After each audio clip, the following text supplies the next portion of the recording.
घटनेवरून अमरावतीतील रुग्णालयातील अग्नितांडवावरून ठाकरे सेनेचे खासदार संजय राऊत यांनी मुख्यमंत्री देवेंद्र फडणवीस यांच्यावर टीका केली आहे। फडणवीस आता याचं खापर कुणावर फोडणार असा सवालही त्यांनी उपस्थित केला।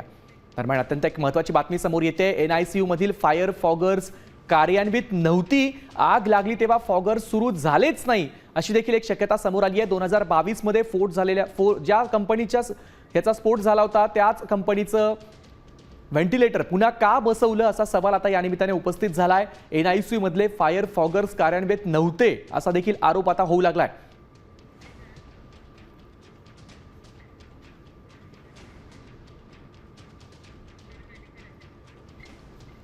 अमरावतीच्या या सगळ्या प्रकरणामध्ये अत्यंत संतापजनक बातमी येते। 2022 मध्ये देखील या ठिकाणी आग लागली होती।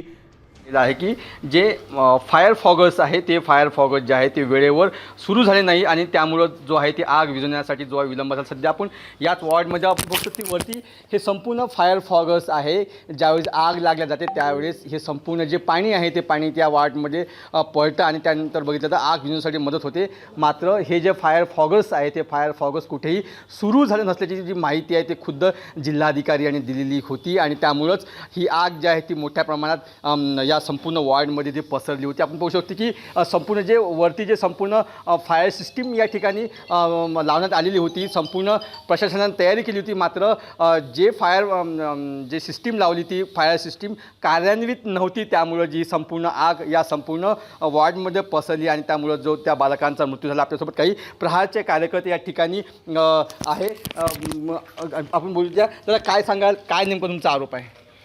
या जिल्हा सामान्य रुग्णालयामध्ये श्री रुग्णालय येथे इथे जे फवारे लावले आहे, फवारे पाण्याचे, ते इथं जेव्हा आग लागली तेव्हा ते आम्ही इथं जे विचारलं तर ते फवारे चालू झाले नाही।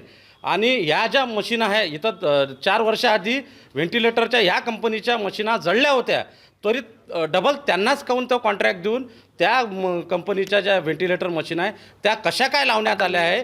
त्या बालकांच्या जीवाची जे पर्वा आहे इथच्या प्रशासन शासनाला काहीच नाही आहे काय।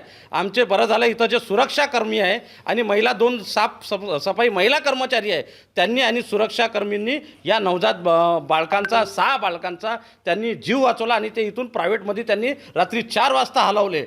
हाच आमचा ज्या इथे कमी जे लो दर्जाच्या ज्या व्हेंटिलेटर मशीन लावलेलं आहे त्या मशीनच जिम्मेदार आहे आणि त्याच्या तत्काळ त्या जो सप्लायर आहे त्याच्यावर कडक कारवाई झाली पाहिजे अशी आमची मागणी आहे। आणखी काही कार्यकर्त्याला काय सांगाल? फॉगर्स सुरू झाल्याने जिल्हाधिकारी खुद्द मान्य केलं। बघा, शासकीय यंत्रणा आपापल्या पद्धतीने काम करते, ही अत्यंत दुर्दैवी आणि अत्यंत निषेधार्ह घटना आहे। एकदा ठेच लागल्यानंतर माणूस सुधरत असतो। याच ठिकाणी याच इस्पितळात 3 वर्षाआधी अशी एक दुर्घटना घडली होती, त्यापासूनही शासनाने शहाणपणा घेतला नाही। ज्या कंपनीच्या दोषांमुळे ती घटना घडली होती त्याच कंपनीला परत हे काम कसं काय देण्यात आलं, हा आमचा पहिला आरोप आहे। आणि त्या कंपनीला संपूर्ण महाराष्ट्रातील सरकारी दवाखान्यांचा ठेका भेटला असं आम्ही ऐकलेलं आहे। मग ती कंपनी ब्लॅकलिस्ट का करण्यात येत नाही, पहिला विषय।